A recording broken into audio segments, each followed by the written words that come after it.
Kumusta sa lahat? Ako si Dra, Ligaya Santos. Ngayon ay susuriin natin ang paksang ang sikreto sa pagtubo ng buhok ng 3 beses na mas mabilis sa dahon ng bayabas. 3 resipe na pampatubo at panlaban sa paglalagas. Mga kababayan, naranasan nyo na bang magsuklay tuwing umaga at biglang kumirot ang inyong puso sa pagkadismaya?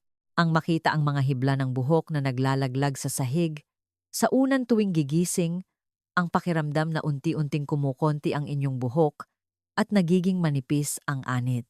Hindi lang ito nakakababa ng kumpiyansa sa sarili, kundi nagdudulot din ng pag-aalala kung may problema ba sa inyong kalusugan.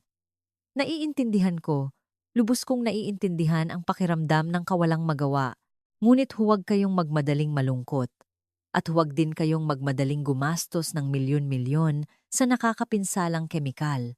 Dahil sa inyong bakuran lamang, may isang uri ng dahon na kasing mura ng bigay, ngunit isang makapangyarihang halaman na pampatubo ng buhok na ginamit na ng ating mga ninuno sa loob ng daang taon, at iyan ay ang dahon ng bayabas. Opo, sa espesyal na video na ito, ibabahagi ko sa inyo ang sikreto kung paano gamitin ang dahon ng bayabas upang labanan ang paglalagas ng buhok at mapabilis ang pagtubo nito ng 3 beses, ligtas at epektibo sa bahay. Hindi lang isang paraan kundi ibibigay ko sa inyo ang 3 eksklusibong resipe na pinagsama ang dahon ng bayabas sa iba pang natural na sangkap upang matulungan kayong mabawi ang inyong kabataan ng buhok. Bago tayo dumako sa mga detalye ng bawat mahalagang resipe, mangyaring bigyan niyo ako ng isang like at i-click ang subscribe button sa aking channel. Dra, ang inyong suporta ang pinakamalaking inspirasyon para ipagpatuloy ko ang pangangalap ng pinakamahusay na tradisyonal na gamot para sa lahat. Nakapag-subscribe na ba kayo? Sige, simulan na natin ngayon. Bahagi 1. Bakit ang dahon ng bayabas ay isang makapangyarihang gamot para sa buhok? Mga kababayan, marami ang nakakarinig ng dahon ng bayabas at iniisip agad na ginagamit ito para sa sakit ng tiyan o bilang tsaa para sa pagpapalamig. Ngunit kakaunti ang nakakaalam na sa mundo ng tradisyonal na medisina at maging sa modernong siyentipikong pananaliksik, ang dahon ng bayabas ay itinuturing na isang mini nutritional powerhouse para sa hair follicles. Bakit ko kayang sabihin ito ng buong pagtitiwala? Ipaliwanag ko ng detalyado para panatag kayong gamitin ito. Una, ang dahon ng bayabas ay isang kayamanan ng vitamin B, lalo na ang vitamin B2. Alam nyo ba, ang vitamin B ay may mahalagang papel sa pagpapagaling ng mga cell at tissue sa katawan. Para sa buhok, ito ay tulad ng isang masipag na manggagawa na tumutulong na palakasin ang ugat ng buhok upang mas mahigpit na kumapit ang hair follicles sa anit. Ang kakulangan ng vitamin B ay nagpapahina sa buhok at nagpapadali sa paglalagas nito, tulad ng isang puno na kulang sa ugat. Pangalawa, at ito ang pinakamaganda, ang dahon ng bayabas ay napakayaman sa vitamin C. Karaniwan nating iniisip na ang mga dalandan at lemon lang ang may maraming vitamin C, ngunit ang dahon ng bayabas ay hindi pahuhuli. Ang vitamin C ay tumutulong sa katawan na gumawa ng collagen. Isipin nyo, ang collagen ay tulad ng pandikit na nagkokonekta upang maging elastic, matibay, at hindi madaling masira ang hibla ng buhok. Bukod pa rito, ang vitamin C ay isang malakas na antioxidant na tumutulong na alisin ang mga free radicals na nagiging sanhi ng pagtanda ng buhok. Pangatlo, ang dahon ng bayabas ay naglalaman ng isang aktibong sangkap na tinatawag na lycopene. Ang sangkap na ito ay tulad ng isang natural na sunscreen na nagpoprotekta sa anit at buhok mula sa masamang epekto ng ultraviolet rays mula sa araw. Isa ito sa mga sanhi ng pagiging tuyo, sira, at sunog na buhok na madalas nating binabalewala.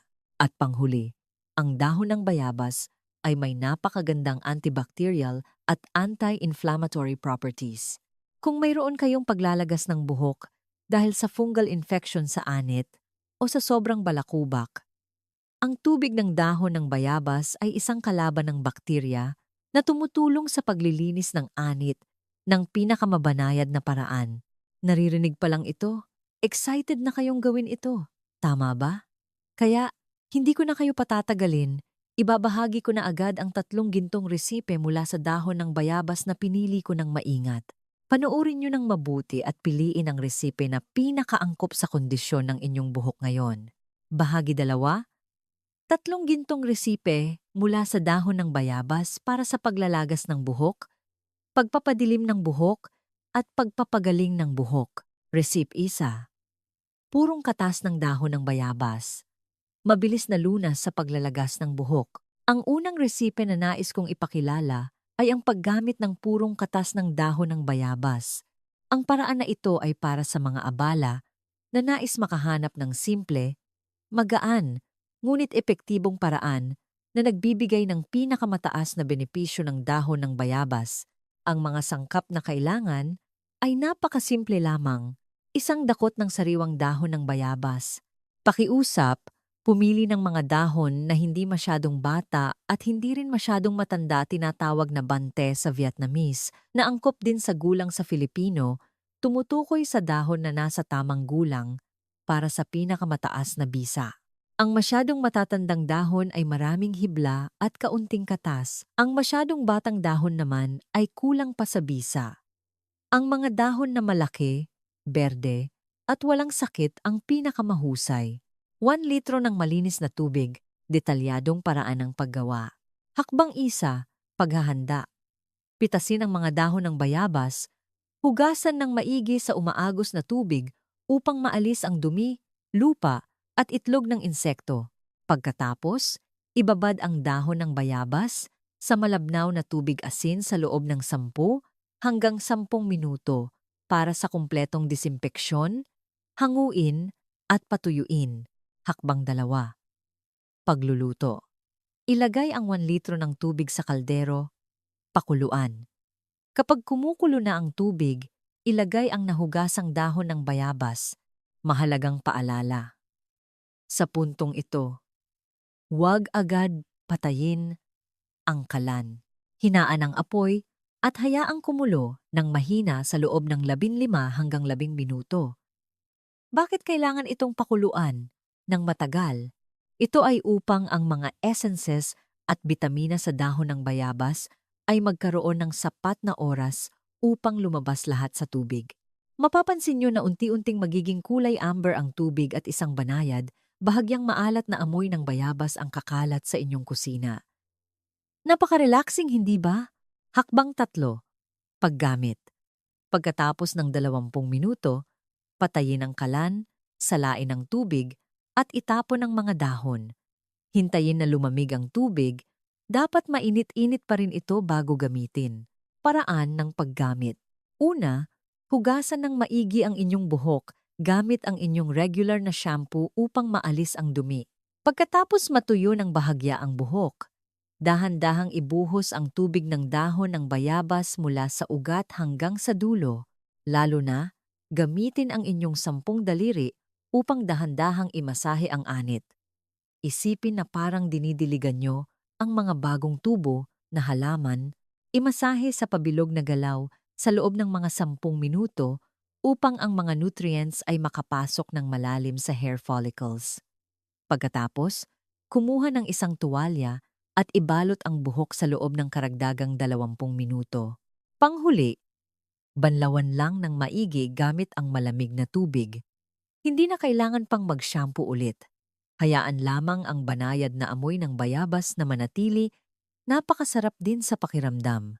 Gawin ito ng regular, 2 hanggang 3 beses bawat linggo. Tinitiyak ko, pagkatapos lamang ng 1 buwan, mapapansin nyo ang malaking pagbaba sa paglalagas ng buhok. Ang maliliit na buhok ay magsisimulang tumubo na parang kabute pagkatapos ng ulan. Iyan ang pinakapangunahing paraan. Ngunit, paano kung may problema kayo sa balakubak, malagkit, at makating anit? Huwag kayong mag-alala. Ang resipe numero 2 sa ibaba ang perpektong solusyon para sa inyo. Resipe 2, dahon ng bayabas at kalamansi. Panlaban sa balakubak at pampatubo ng buhok. Mga kababayan, kung ang dahon ng bayabas ay ang makapangyarihang gamot na nagpapalusog, ang sariwang kalamansi naman ang dalubhasa sa paglilinis.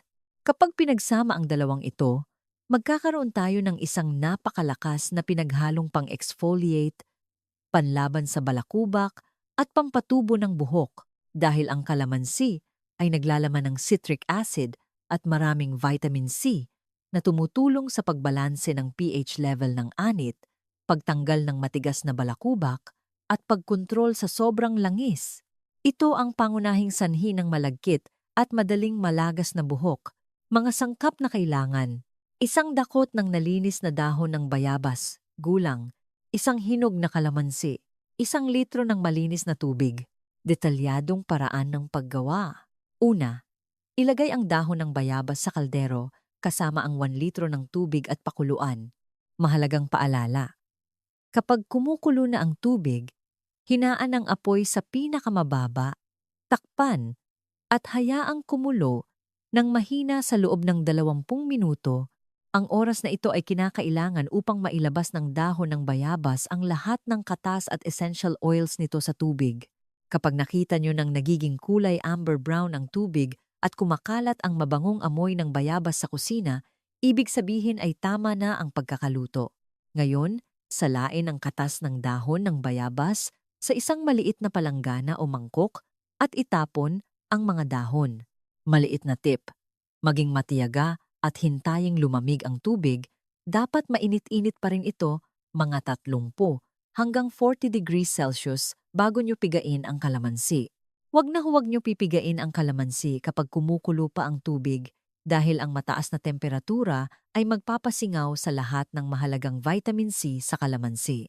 Hatiin ang kalamansi, pigain ang katas, at siguraduhing alisin ang buto upang hindi kumapit sa buhok na magiging napakahirap banlawan. Pagkatapos, haluin ng maigi. Mapapansin nyo na bahagyang liliwanag ang kulay ng tubig ng bayabas at kakalat ang sariwang, nakaka-relax na amoy. Paraan ng paggamit: iba sa unang resipe. Sa resipe na ito, maaari ninyong gamitin ang pinaghalong tubig ng dahon ng bayabas at kalamansi bilang kapalit ng kemikal na shampoo sa mga araw na gusto ninyong i-detox ang inyong buhok ng buo gamit ang natural na sangkap. Una, basain ang buhok gamit ang ordinaryong tubig. Pagkatapos, dahan-dahang ibuhos ang pinaghalong tubig ng dahon ng bayabas at kalamansi sa buhok. Habang binubuhos, gamitin ang inyong mga kamay upang dahan-dahang ipahid upang pantay na kumalat ang tubig. Pagkatapos, gamitin ang malambot na bahagi ng 10 daliri. Iwasan ang paggamit ng matatalim na kuko na maaaring makagasgas sa anit. Imasahe ng maigi ang mga bahagi ng anit na makati at maraming balakubak. Sa puntong ito, dahan-dahang tatanggalin ng acid sa kalamansi ang balakubak habang ang astringent properties ng dahon ng bayabas ay magpapaginhawa sa anit. Maaari kayong makaramdam ng bahagyang kiliti kung may pamamaga ang inyong anit, ngunit mabilis itong mawawala. Mapapalitan ng malamig at nakaka-relax na pakiramdam.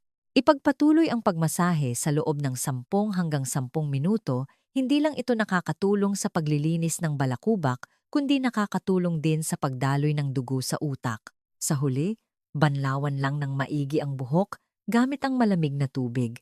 Maliit na paalala: dahil ang kalamansi ay bahagyang acidic, sa resipe na ito, dapat lamang ninyo itong gamitin ng hindi hihigit sa 2 beses bawat linggo.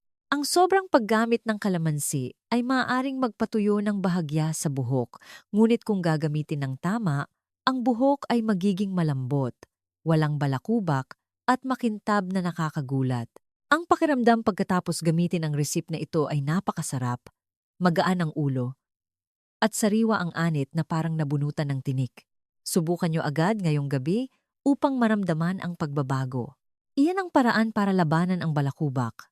Ngayon, paano naman para sa mga may sobrang tuyo, may split ends, at nalalagas na buhok dahil sa pagtanda o sobrang pagpapapermanent at pagkulay? Ang pangatlong resipe, ang huling gintong resipe na ito, ang pinakakumpletong sagot na iniaalay ko sa inyo. Tingnan natin kung ano ang kahanga-hangang kombinasyon na ito. Resipe 3. Dahon ng bayabas at gata ng niyog. Pampagaling sa sirang buhok na tuyo at may split ends. Mga kababayan, may kasabihan ang ating mga ninuno, ang ngipin at buhok ay bahagi ng tao. Kung gusto ninyong hindi lang dumami ang buhok kundi maging malambot at makintab din, hindi natin pwedeng baliwalain ang gata ng niyog. At kapag pinagsama ang dahon ng bayabas at gata ng niyog, magkakaroon tayo ng isang premium na natural na hair mask na mas mahusay pa kaysa sa anumang mamahaling hair mask sa salon. Ang gata ng niyog ay naglalaman ng maraming fatty acids at vitamin E na tumutulong sa malalim na hydration, nagpapalambot sa tuyong hibla ng buhok, at nagpapagaling sa nasirang hair cuticle. Upang makagawa ng mahalagang lunas na ito, ihanda niyo po ang mga sumusunod. Mga sangkap na kailangan. Isang dakot ng sariwang dahon ng bayabas. 2 hanggang 3 kutsarita ng purong gata ng niyog. Maaari kayong bumili o magluto ng sarili ninyong gata ng niyog sa bahay. Mas mainam ito, kaunting tubig, bahagyang. Mas komplikadong paraan ng paggawa. Pakiusap. Gawin ng tama upang makuha ang pinakamahusay na epekto. Hakbang 1. Hugasan ng maigi ang dahon ng bayabas at patuyuin. Pagkatapos, hiwain ng maliliit ang dahon ng bayabas at ilagay sa blender kasama ang kalahating tasa ng maligamgam na tubig. I-blend ng napakahinog at pino. Paalala, kung wala kayong blender, maaari nyo itong durugin sa mortar at pestle ng mano-mano. Basta durugin ang dahon ng bayabas. Hakbang 2. Gamit ang isang malinis na tela o pinong salaan, salain ang pinaghalong bagong blend at pigain ng malakas. Kukunin lang natin ang pinakamatingkad na berdeng katas at itatapon ang mga dahon. Subukang kumuha ng halos kalahating tasa ng katas. Sapat na ito para sa isang beses na paggamit. Hakbang 3. Ngayon, ilagay ang 2 hanggang 3 kutsarita ng gata ng niyog sa mangkok ng katas ng dahon ng bayabas. Haluin ng maigi gamit ang kutsara at bahagyang pukpukin. Dahil mas magaan ang langis kaysa sa tubig, lulutang ito sa ibabaw. Ngunit ipagpatuloy ang paghahalo upang maghalo ang dalawa at makabuo ng isang bahagyang malapot na pinaghalong. Hakbang 4. Ang mahiwagang paraan ng pagpahid at pagmask. Ito ang hakbang na magpapasya sa kinis at kinang ng buhok. Pahiran ng pantay ang pinaghalong ito sa buong buhok. Gayunpaman, bigyang pansin ang pagpahid ng mas marami at mas maigi sa gitna at dulo ng buhok, kung saan ito madalas natuyo, may split ends, at sira sa ugat ng buhok. Sapat na ang manipis na layer. Pagkatapos pahiran, gumamit ng plastic shower cap o isang tuwalya na ibinabad sa maligamgam na tubig at piniga upang ibalot ng maigi ang buhok. Ito ang hakbang ng pagmask. Sa loob ng 30 hanggang 45 minuto, ang init mula sa anit na mananatili sa tuwalya ay magbubukas sa cuticle ng buhok na tumutulong sa mga nutrients mula sa gata ng niyog at dahon ng bayabas na makapasok ng malalim sa buhok. Habang naghihintay, mag-relax lang, magpahinga, makinig sa malumanay na musika. Ituring ito bilang oras na binibigyan ninyo ang inyong sarili pagkatapos ng mahirap na araw. Hakbang 5. Matapos ang oras ng pagmask, tanggalin ang tuwalya at hugasan ang buhok. Maliit na paalala. Dahil may gata ng niyog, medyo mamantika ang buhok. Gumamit ng maligamgam na tubig at banayad na shampoo, hugasan ng mas maigi kaysa sa dati upang maalis ang lahat ng labis na langis, iwasan ang pagiging malagkit.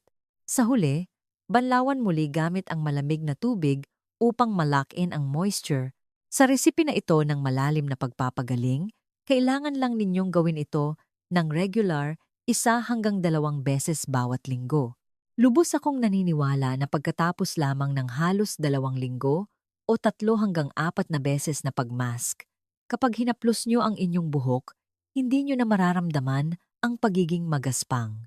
Sa halip, Madali ninyong hahaplusin ang mga hibla ng buhok na napakalambot at makinis na parang tubig. Pagtingin sa salamin, ang malusog at makintab na buhok ay magpapabata sa inyo ng ilang taon. Bahagi 3. Mga gintong, paalala, at taus-pusong payo. Mga kababayan, naibahagi ko na ang 3 pinakamahalagang resip mula sa dahon ng bayabas. Gayunpaman, upang ang mga resipe na ito ay maging 3 beses na mas epektibo at maiwasan ang mga kapuspalad na pagkakamali na nagagawa ng marami, nagtipon ako ng ilang gintong paalala at taus-pusong payo sa ibaba.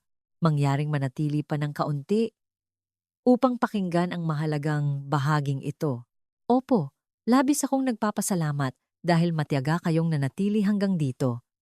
Ngunit mga kababayan, ito ang pinakamahalagang bahagi na magpapasya sa tagumpay o kabiguan ng pamamaraang ito. Maraming tao ang may parehong dakot ng dahon ng bayabas, ngunit bakit mayroong lumalago ang buhok ng mabilis habang ang iba ay wala pa ring nakikita? Ang sikreto ay nasa tamang paggamit upang ang inyong pagsisikap ay magbunga at upang ang bawat patak ng tubig ng dahon ng bayabas na tumagos sa buhok ay magkaroon ng pinakamabilis at pinakamalakas na epekto. Pakiusap.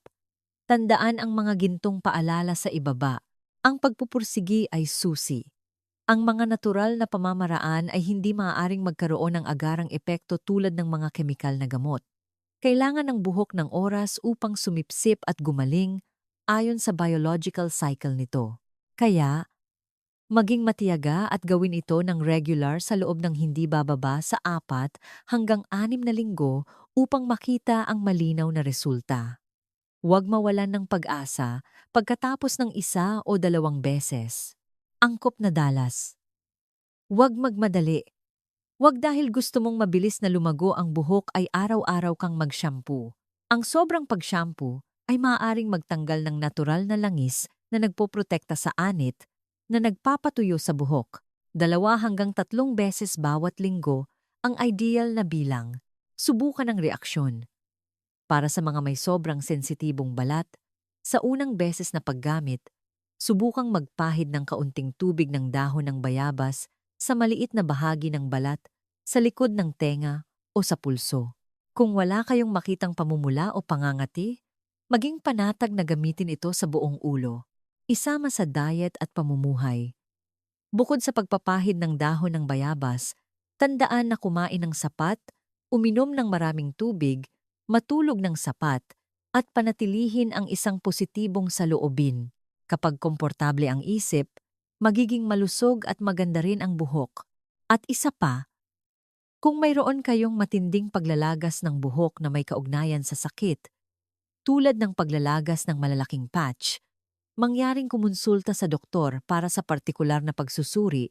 Ang dahon ng bayabas ay isang mahusay na pantulong na pamamaraan, ngunit hindi nito ganap na mapapalitan ang gamot para sa malubhang kaso.